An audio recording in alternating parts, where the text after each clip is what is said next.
अथ श्री तुलसी स्तुति। तुलसी श्री सखी शुभे पापहारिणि पुण्यदे। नमस्ते नारदनुते नारायण मनः प्रिये। मनः प्रसाद जननी सुख सौभाग्यदायिनी। आदिव्याधि हरे देवी तुलसी त्वा नहीं सॉरी, तुलसी यहाँ पे सीरस्व, तुलसी त्वा नमाम्यहम्। यन्मूले सर्वतीर्थानि यन्मध्ये सर्वदेवताः यदग्रे सर्ववेदाश्च तुलसित्वा नमाम्यहम्।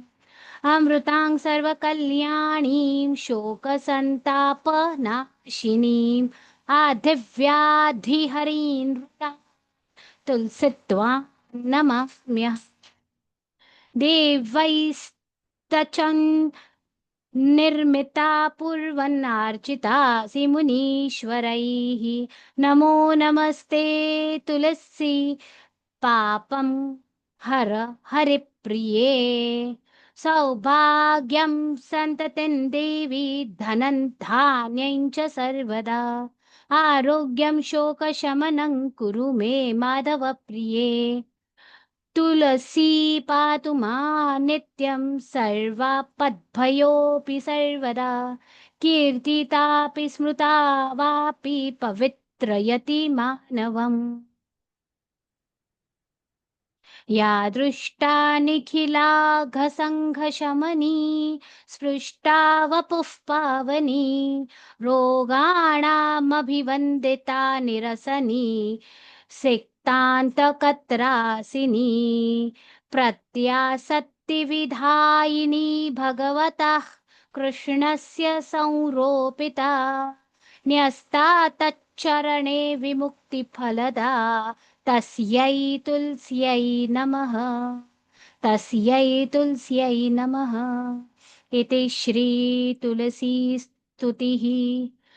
श्री तुलसी कवचम्। श्री गणेशाय नमः।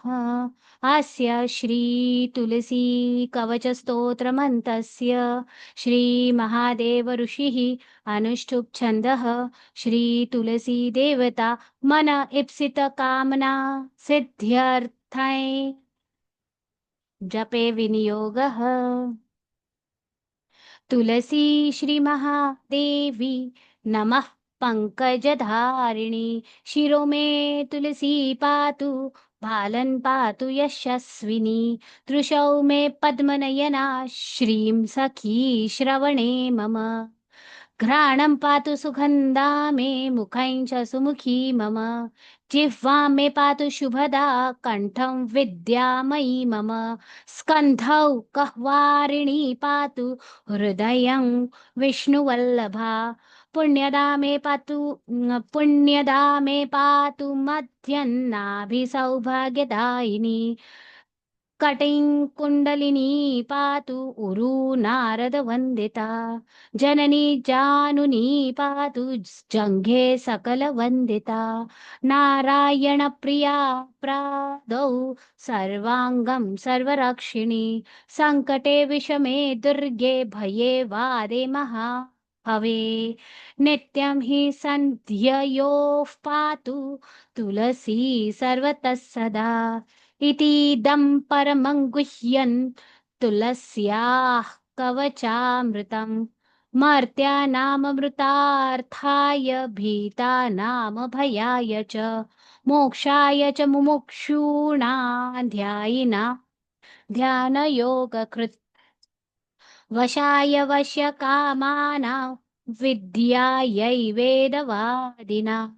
द्रविणाय दरिद्राण पापिना पापशान्तये। अन्नाय क्षुधितानां च स्वर्गाय स्वर्गमिच्छतां।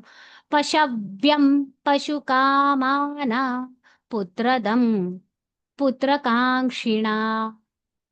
राज्याय भ्रष्टराज्यानामशान्तानां च शान्तये। भक्त्यर्थं विष्णुभक्तानां विष्णौ सर्वान्तरा। बनी जाप्यन्त्रिवर्गसिद्ध्यर्थं गृहस्थेन विशेषतः उद्यन्तचण्डकिरण मुपस्थाय कृताञ्जलिः तुलसीकानने तिष्ठन्नासिनौ वाजपेदिदम् सर्वान्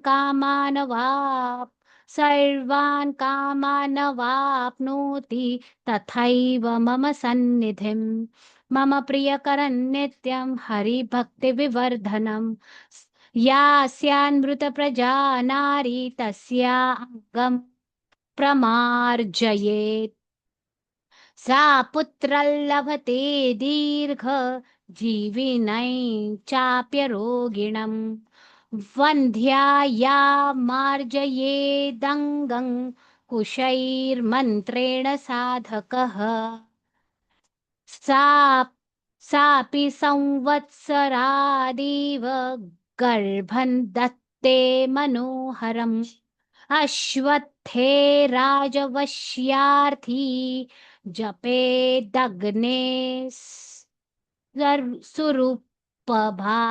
सुरूपभाक् पलाशु पलाशमूले विद्यार्थी तेजोर्थ्यभिमुखो रवेः कन्यार्थी चण्डिका गेहे शत्रुहत्यै गृहे मम श्रीकामो विष्णुगेहे च उद्याने स्त्रीवशा भवेत् किमत्र बहुनोक्तेन शृणु सैन्येष तत्त्वतः यं यं काममभिध्यायेत् तं प्राप्नोत्य संशयम् मम गेहगतस्त्वन्तु तारकस्य वदेच्छया जपन् स्तोत्रं च कवचं तुलसी गतमानसः